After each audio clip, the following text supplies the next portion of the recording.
The No Nonsense Roundtable. It's a weekly show broadcast on Rochester, New York's 50,000-watt iHeart radio station, News Radio Wham 1180. The host, Dom Genova, interviews guests from all walks of life, all with amazing stories to tell. What you are about to hear is a recording of a previous broadcast with limited commercials. Now, here's host, Dom Genova.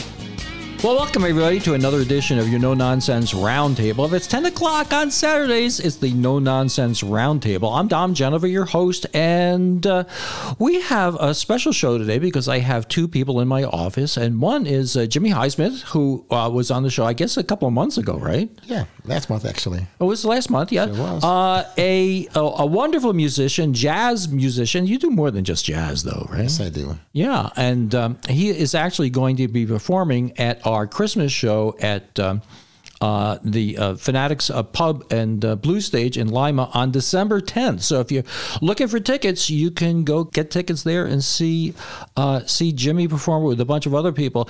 At that time, it's we make that into the Middle Finger Lake Performing Arts Center for one night. one night a year. It becomes the Middle Finger Lake Performing Arts Center, and get your tickets now. All the ticket money goes to the Rotary Sunshine Camp, so it's all for a good cause, and it's affordable, and we just have a lot of fun. And guests often beget other guests for me, which is really great, because after 300 shows, people have been starting to send other people in. And Varick Baiyina, is that the way you pronounce your name? Yes, yeah, Baiyina. Yes. And Jimmie says, well, you need to bring Varick here.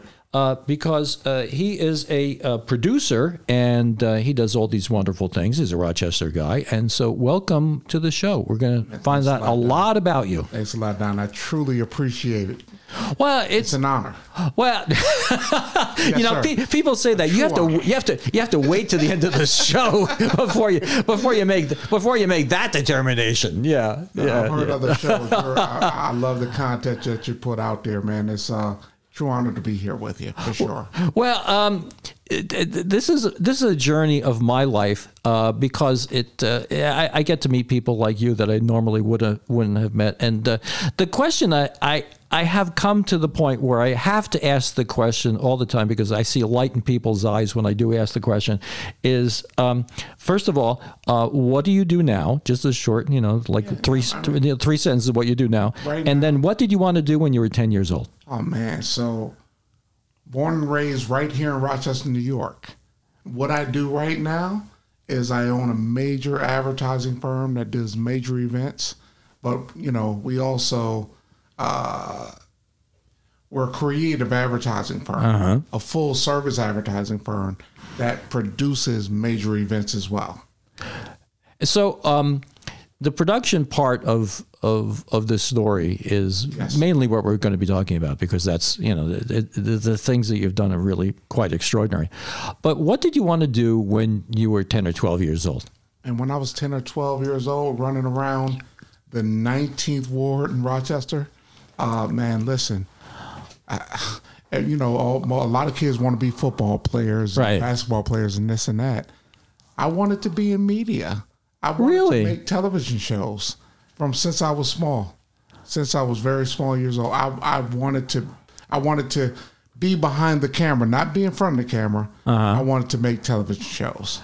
And what were your favorite television shows back then? Back then, well, the biggest one of them was Fat Albert. Dr. Cosby. Oh yeah. But Fat Albert was probably one of my favorites. We built. I was brought up on great shows. Like Matlock and other shows like that. But listen, the power behind the television, behind the production booth, and being able to put content out there that was affected, that could affect everybody. That's what I was interested in. Yeah. I wanted to push the ball down the road, and I wanted to affect people's agendas. Yeah. I wanted to have fun. I wanted to, produce sporting events. I wanted to do all of that when I was a kid. Yeah, so pretty much has been pretty much of a straight line. I mean, I had a conversation with Jeff Tyzik one day. He's the conductor of the Pops at the RPO, and we talk about our children. We said, you point them in a direction, not necessarily a destination. Right. So you might have been interested in TV or whatever, but you mainly are producing music now, right? No. Well, I'm not producing music. I'm producing concerts. Oh, concerts. That's right. Yeah. Shows. Yeah. That's our biggest part of our wheelhouse right now. But our agency, if car dealers came to us, if the lottery came to us, we're able to put together a full meat. We can put all the bones on the meat of the campaign. From radio to television to social media to websites. We have the capability to do it all from behind the scenes. So let's talk about some of the things you do here in Rochester before we get into the other things. Tell me about the things you do here. Well, right now, I don't live in Rochester. I live in Atlanta now. I spent a lot of my career in the DMV, which is D.C., Maryland, and Virginia. I spent 30 professional years there. But I'm back and forth to Rochester because I have a contract with the mayor and the city of Rochester to produce the Rochester Music Festival. So I come in annually and I do that, but I'm back and forth, every quarter multiple times, for meetings with partners and otherwise, and just happen to be back here meeting with some key clients now. Well, and you were talking before the show, and there are people that are for want of a better word, they're Rochester guys. No doubt. You're Rochester. No you're Rochester Absolutely. guys. You get these people like Scott Mayo and Jack Alaco. They're living in L.A., but they're Rochester guys. Gene Cornish, a Rochester guy. You seem to be a Rochester guy. I am absolutely a Rochester guy. Everywhere from Nick Tahoe's to G&G Steakout to Country Sweet Chicken Wings. That is the meat of Rochester. Is, of course, we're known for industry over the years with Kodak and Xerox, IBM, Bausch and Lomb, Baldwin Richardson Foods. Yeah. These are the backbone of Rochester. However, what glues all that together is all the culture and food and things to do, the beautiful parks and everything else. You are spot on. I think with Rochester, you have to live someplace else to really realize how nice this place is. Nita and I moved from North Carolina. I'm originally from Long Island. She's from outside Syracuse. And we were living in Charlotte, North Carolina from 86 to 94. And you come up here and it's like, wow. This is really nice. And part of it is this incredible performing arts culture that we have. And we're going to get into that right after the break. But I think a lot of people need to understand this and I kind of appreciate it. And one of the things too is that sometimes they're just not aware, so we're going to talk more about what the production that you do and, the time of year and stuff about it, whatever. But there's such a variety of performing arts assets that we have that need to be celebrated. And one of them is the No Nonsense Roundtable Christmas show. No doubt. That Jimmie Highsmith will be performing on December 10th at the Fanatics Pub and Blues Stage, better known as the Middle Finger Lakes Performing Arts Center. And we're going to be talking, probably about that about 12 times by the time we get done with this show. But we'll pick up on that right after this. This is Dom Genova from my friends at Martin Ising Dry Cleaning in Fairport. Well, it's that time again. You're starting to wear long sleeve shirts. You got to schlep them to the dry cleaner and schlep them. Well, no, you don't. No, you don't. You do what I do. You call Martin Ising Dry Cleaning in Fairport. They pick them up and they drop them off, and they do a great job. Their Google rating is 4.9 out of 5. You can, oh my God, it's amazing. Their number is 425-4242. 425-4242. I use them. You should use them. This is Dom Genova from my friends at Jack Greco Furniture. Like I like to say, you buy a car every couple of years, you probably take your money and put it into furniture for, well, decades. Now, go someplace where they treat you right and they have good stuff. Not like these big box stores. Go to Jack Greco. And this is the end of the year. They have closeout savings on their outdoor furniture. Hey, the winter's not going to last forever. It's going to seem that way, but it's not going to last forever. Go see Jack Greco. Welcome back. We're talking to Varick Baiyina. Yes, sir. And he is what would you say, the CEO of Xperience Live. Xperience Live. And we were talking about some of the people. It was Prince was his name, or a little guy Stevie named Wonder. Yeah, No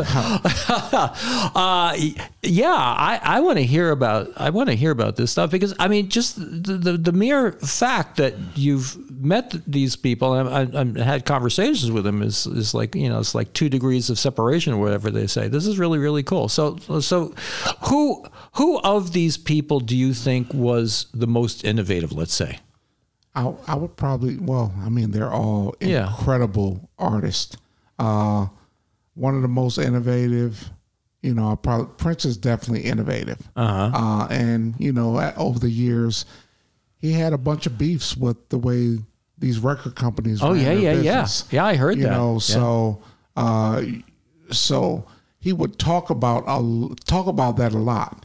And he was very I won't say anti-record company, because Arista Records and all those companies did a lot for him. However, the business of music, he had a sour taste in his mouth about it. He really did, because and the reason, and he told this story at George Mason University. He stayed living in Paisley Park in Minnesota. Why? Because it was cold and it kept the bad people away. That's a quote from him. He was supposed to be quite the philanthropist too, but he didn't make a big deal of it. He just did it, right? He just did it. Yeah. And nobody else needed to know that he did it. Yeah. For his self-edification. He wanted to do good, period. And he loved music. He had a passion for music. Oh, period. yeah. He could play any instrument. Jimmy, how many instruments did Prince play? 24. 24 instruments. Have you ever seen, you probably have seen the YouTube of him playing As My Guitar Gently Weeps with, and it was with Richard Petty and whatever. Have you? Unbelievable. And ladies and gentlemen, if you want to see something that's really incredible, go on YouTube and take a look at that. Take a look at that video. He plays As My Guitar Gently Weeps, and this guy, it is like nothing you'll ever see again in a performance in your life. It's just wonderful. He's incredible. He's an incredible person. Well, the other thing too is I love the way he turned himself, as Eminem says, he turned himself into a symbol. Absolutely, because, he did. Yeah, but that was behind his entire. I don't want to say disgust with the way, I want to say disgust with the way the music business was being run. And he felt like a lot of artists, like over the last 100 years, have continued to be taken advantage of even to today. Well, look at John Fogerty, right? I mean, what happened with him? Why don't you explain? Not that you were involved with that, but explain that deal with John Fogerty. He sold his book of business when he was a young man, right? Well, yeah, I don't know all the details about it, but when you sell your whole book of music, you sell, all the rights, or you don't even know about the rights that you have as a musician. It puts a sour taste in your mouth. Oh, yeah. And I guess he got sued for singing his own music. Yeah. Well, like the time when Michael Jackson bought the entire Beatles catalog, and it caused Paul McCartney not to talk to him anymore. When Michael Jackson died, he wrote it back to Paul McCartney. Yeah. And I think the younger you are, the more naive you are about all that stuff. No doubt. Well, business, a lot of people just don't know. And it all goes back to knowledge and knowing the business of music. Not this music business, the business of music. And once you learn more about it, people that really capitalized on it were your James Browns, your Ray Charles. Go ahead, Jimmy. Like we were just talking in the car about someone I'm very close to, Miss Danielle Ponder, who's doing really, really well in music right now, and is on the verge of being very wealthy because she owns her publishing. Right. And her last album, 7 songs are placed in movies and TV shows. So the royalties on those songs are amazing. Yeah. That's it. People don't know the business of music, understanding publishing and copyright and mechanicals. Well, that's the thing. Like, I mean, Barry Gordy had, it was like an assembly line, right? He had everybody. And I got the honor of meeting Mr. Gordy as well. Really? And I was introduced to him not even 5 years ago by Kathy Hughes. Oh, wow. Who's my old, founder and CEO as well. And he was an incredible being as well. I mean, he is an incredible person. I mean, we just lost Quincy Jones, who was a great. We lost Clarence Avant, who was like a behind the scenes guy and a connector of the music business. Like, he would put together partnerships and get you in rooms, and you'd be like, wow, I'm sitting in the room with Michael Jackson. He was that guy. And these are the guys that I give homage to, and I want to model my career after. But to piggyback on the Prince story, I actually witnessed Prince's last performance in Washington, D.C. And it was at the Warner Theater in Washington, D.C. And he was in town to do a birthday performance at the White House for the Obamas. Oh, really? So he was there. That's when I met Stevie in person. I met Stevie as a kid as well. He actually came to my house here in Rochester for WDKX, but that's a whole nother story. Muhammad Ali has been at my house. Oh, my Lord. All of these icons have been at my home personally on Aberdeen Square in 364 Aberdeen in Rochester, New York. But my father was a radio guy too. However, his last performance at the Warner Theater before he passed away, probably 6 months before he passed away, Prince used to do what you call a hit and run tour, meaning that, his guys would call, say, hey, Varick, I'm coming in, blah, blah, blah. I want you to advertise the show. The show would sell out in 3 minutes. Yeah, I can imagine. He showed 2 shows out, and I think the last one was 5 minutes total. It was done and paid for. But the one thing unique about Prince, he never liked to let people videotape, take cameras, bring phones in or anything. This particular show, in the middle of the show, he said, I'm going to give everybody a gift. Take out your phones and you can record the rest of the show. Really? Well, he knew that was did he know that was his last show? Oh, heck no. Nobody knew it was his last show. Nobody knew he was going to pass away. Yeah. This is 6 months before he passed away. I thought he might have been retiring or something. No, he wasn't retiring. It was just a gift to his audience. Yeah. Take out the phone. It was the first, because let me tell you a funny story. When he performed a few years ago before that at George Mason's University, I got my disposable Kodak camera taken away from his security because he didn't allow it. So to see him come full circle and give us that gift, and that's when I met Stevie Wonder. He brought out Stevie Wonder to do a few songs as well. So Prince brought out Stevie Wonder? Brought out Stevie Wonder as a guest. The places you've been. Listen, Lord, this is great stuff. Listen, and these are iconic moments in life. And by the way, my wife is a huge Prince fan. So, listen, I brought brownie points for the next 5 years on that one, Don. I had the best brownie points ever from that. Well, how long have you been married? I've been married 30 years. Wow, God bless you. Yeah, so God bless you. Listen, we got a great family, 7 kids, 9 grandkids. Oh, God bless you. It's been beautiful. God bless you. And we're going to talk more about this after this break. This is Dom Geneva from Myers Creative. People get DNA tested to see where their ancestors came from, and that's all you get, where they came from. How about if you could actually have a video of past family? Well, you can't do that for the past, but you could do it for the future. John Myers can visit your home and video a professional and thoughtful interview for you to pass down to generations. Book one for yourself or give one as a Christmas gift to mom and dad to talk about their story. Or both. Go to lifeinterviews.com. Well, welcome back. You're listening to the No Nonsense Roundtable. We're talking to Varick Baiyina. Yes, sir. Who is a producer, I would call it? Yeah. Concert producer, radio advertising. Radio advertising. We're hearing about these fascinating stories, and this, the great thing about this show is that when I start talking to somebody, you go around, and then all of a sudden you find this little vein of gold, and it's like, okay, let's keep on digging with that vein of that vein of gold, and we have just gotten the first a couple of inches into this vein because we were talking about Prince and Stevie Wonder. So let's keep on going on to these other people. Now you were talking about, let me go to Jimmie for a second, Alicia Keys. You had a relationship or dealt with Alicia Keys, right? Yes. Before she became major superstar, she was signed to J Records. And I knew Ken Wilson, who was the VP of J Records. And Roland Williams was a professional football player from Rochester. He's been on the show. Exactly. And he had a camp, his first camp here in Rochester. He had a big star gala at the convention center, and he had myself and Alicia Keys play. So I talked to Alicia about the band and putting in all the musicians for her show. And that's when we met. And then I was her opening act on a few shows after that. That's so cool. How old was she back then?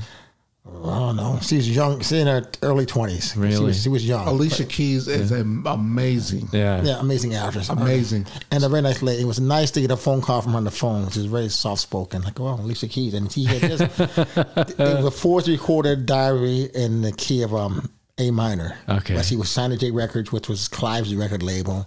But just very nice, very gracious, and just a really cool person. It was an honor to meet her and talk with her and work with her. So piggybacking on your story with Alicia, so Jimmie had that experience with her here and with J Records. Alicia Keys, her first major performance in D.C. was at the 930 Club. Okay. Off of U Street in D.C., where, she came out and, was presented with just her and her keyboard.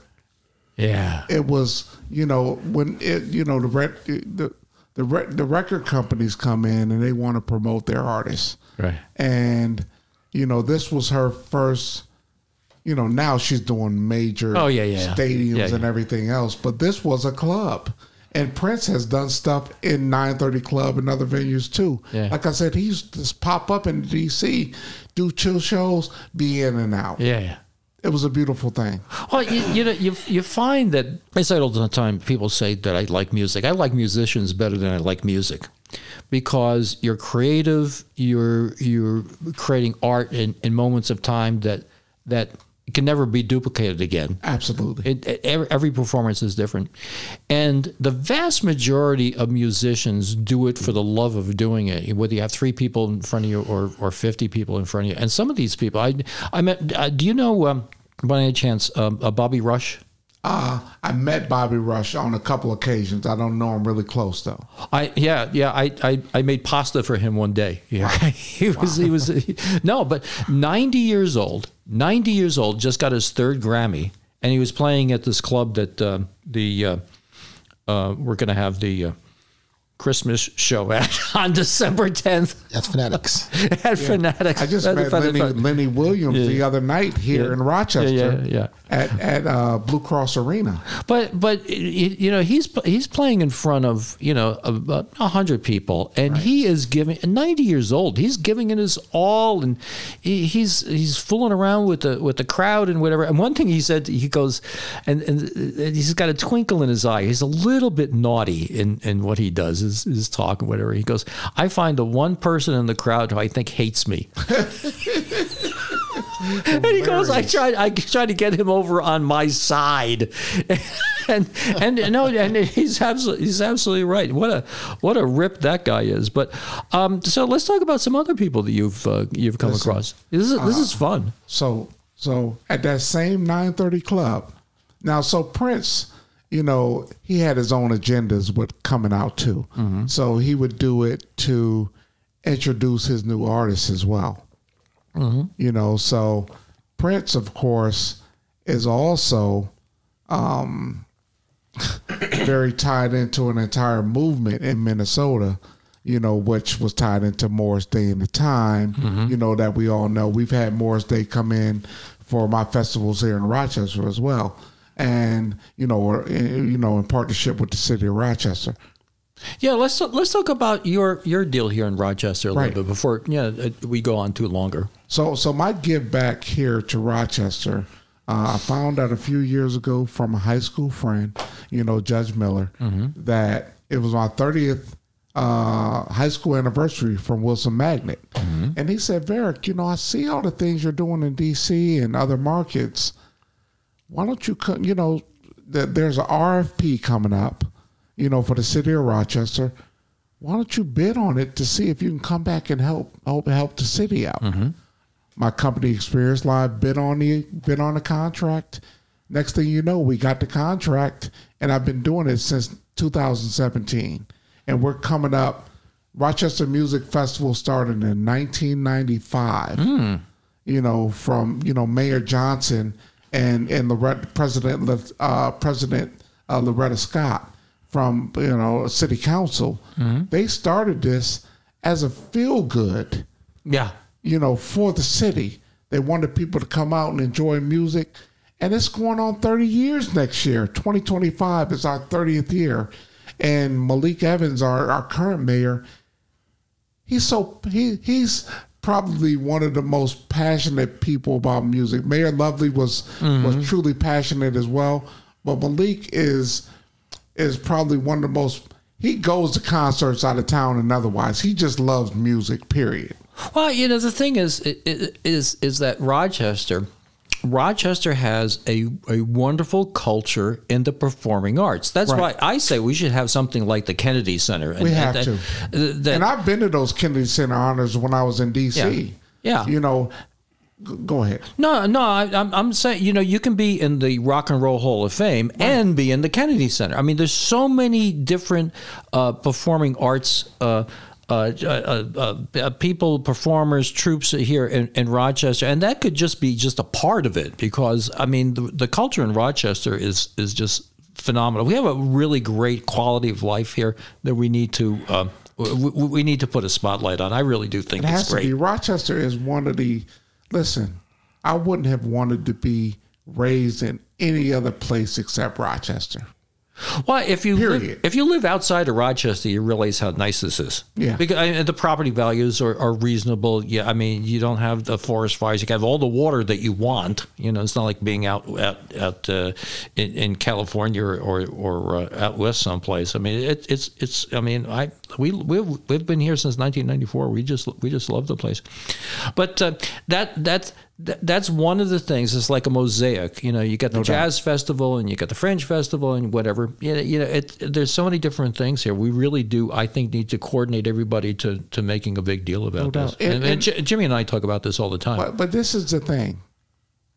We're all of these festivals, from the Rochester Summer Soul Music Festival to CGI Jazz Festival to the Highland Bowl, Cornhill Festival, Park Avenue Festival. We need to all continue we need to continue to celebrate each other. Yeah.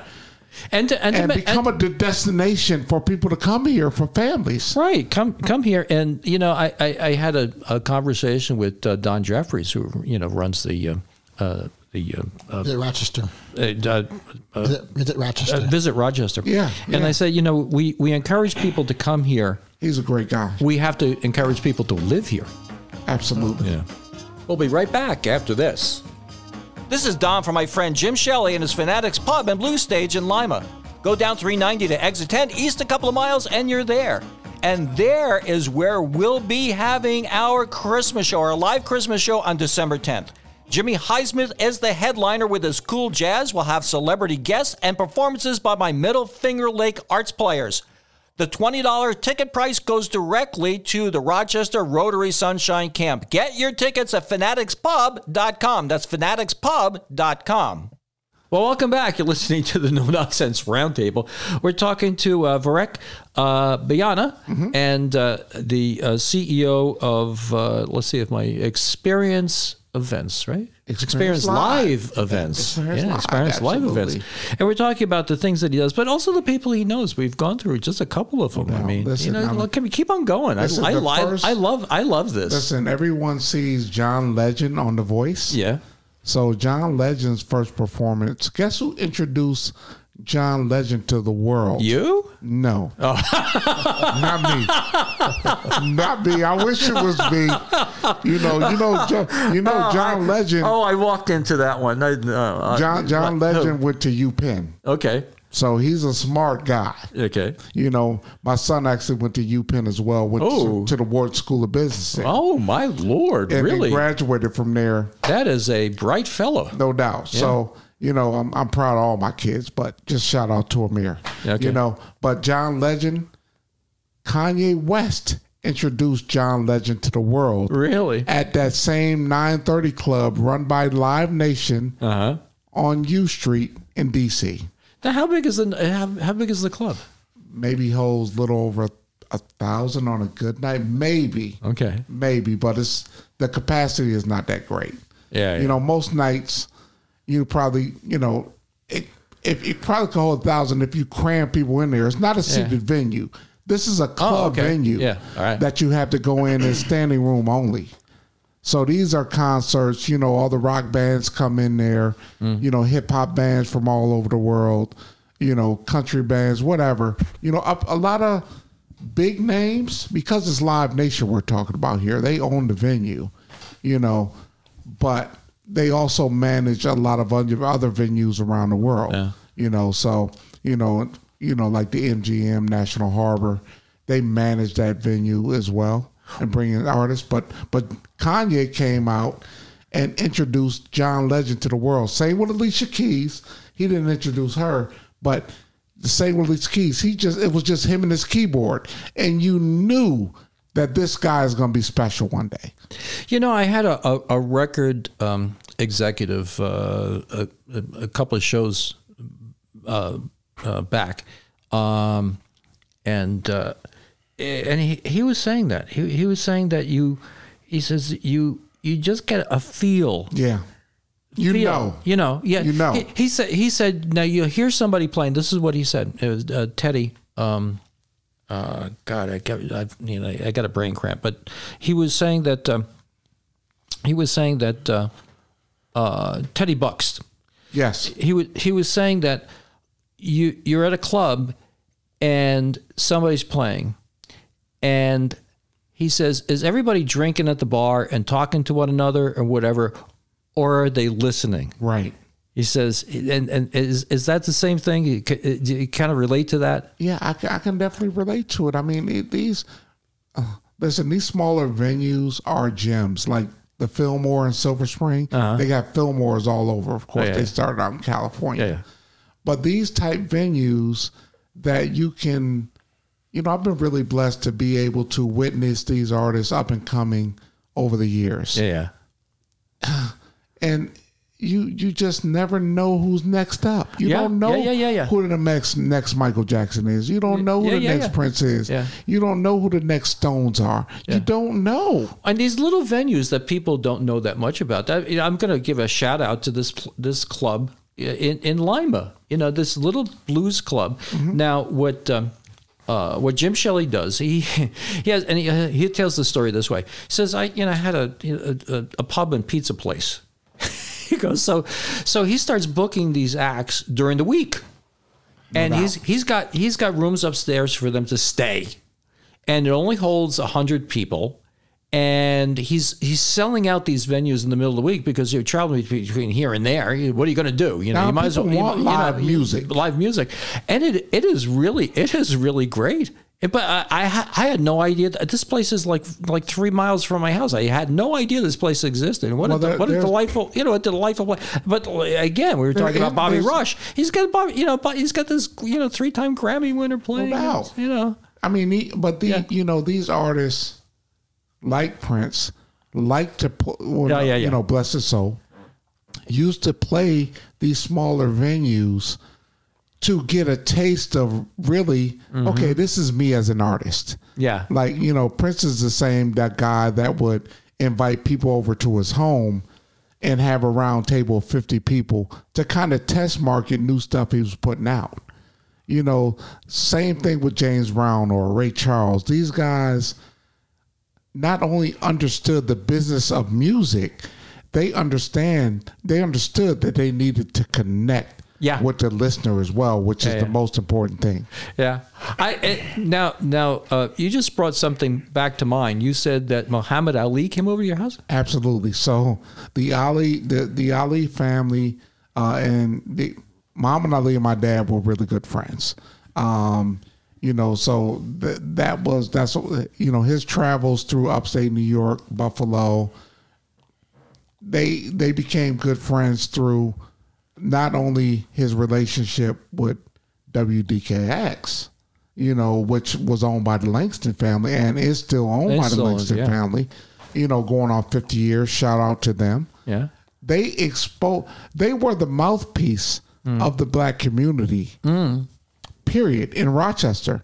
But not only Rochester, the region. So when people like Muhammad Ali, Stevie Wonder came into the region, they would have to come to Rochester because it was the only black-owned radio station where they can get the message out on new songs and everything else. Oh, that's interesting. That was the place to go. Yeah. And now, you know, Andre the son is still carrying on that legacy with his daughter Andrea, you know, right now to this day. So, you know, shout out to WDKX and all the other media companies that brought these people in, you know, over the years. Cameo, Michael Blackston. You know, you want to talk a little bit about Cameo's history here, Jimmy? Well, I remember opportunity of being in the recording studio with Cameo. They were recording Larry Blackman was recording at the Daysline Recording Studio in East Avenue, and I had to be downstairs. Right across from Channel 10. Yes, I was in a house band that worked for an artist named Renee Anderson, who was assigned to Devontae from Jodeci's record label. They called The Basement Crew. And I went upstairs and in Studio A with Larry Blackman mixing a record. And it was really cool just to share action with this gentleman and to see how he worked. But they were here for a long time, a lot of music. Now, Muhammad Ali, I interviewed Kalia Ali on my show once. Did you know her or? I did not. Okay, that was the first Mrs. Muhammad Ali, and surprisingly, she knew about. My dad knew. She knew about Bobby Rush. So she says, one of these days, you know, if you get us on a three-way conversation. So I did. I got on a three-way conversation. I mean, how cool was that? But she's telling stories about how they met Elvis and all this others. I mean, the stories behind all these. So I knew, of course, the daughters. You know, Ali had you know, some twins. Yeah. You know, as well. I knew the twins. I know Layla Ali. Yeah. Currently today. Yeah. You know, so we're still plugged into the family. And it's just when you meet these are worldwide icons we're talking about. Yeah. These are not just regional, local, state. These are worldwide icons. You know, like a Michael Jordan, where they know who. Well, outside of Michael Jordan, Muhammad Ali was the most known person across the world. Yeah. On any continent. Right. Absolutely. On any continent.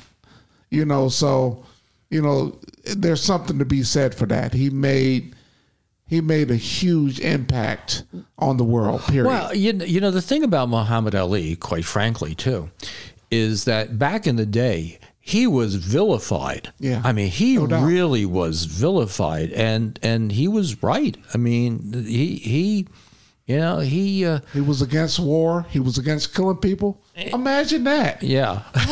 Oh, that's fun. Well, yeah. I mean, you know, but big against. My dad served in Vietnam. Yeah. You know, so trust me, seeing that the mental anguish, you know, that he would go through. Yeah. You know, it wasn't a pretty sight. You know what I'm saying? And he was a firefighter here for the city of Rochester, the first, you know, African-American fire lieutenant here. So I come from my uncle Milton Walker served 49 years for Rochester Fire Department. He just retired a couple years ago at 73 because they made him retire. They wouldn't even give him one more year. Well, guys, I have to tell you, I mean, the time goes awfully fast when you're having fun. I had a lot of fun, so I really do appreciate you coming in today. And now, listen, it was. I can't wait to come back. Let's put it that way. I can't wait to come back. Jimmie, is now the CEO and president of my music group, Xperience Live Music Group. So we do shows all across the country. So Jimmie, you're the Rochester guy. You're the Rochester CEO for the Rochester Xperience here, right? Yes, sir. That's it. Okay. You're listening to the No Nonsense Roundtable every Saturday, 10 to 11 on News Radio Wham 1180. Thanks for listening. Tune in every Saturday from 10 to 11 on News Radio Wham 1180. Don't forget to like and subscribe, and we'll make more.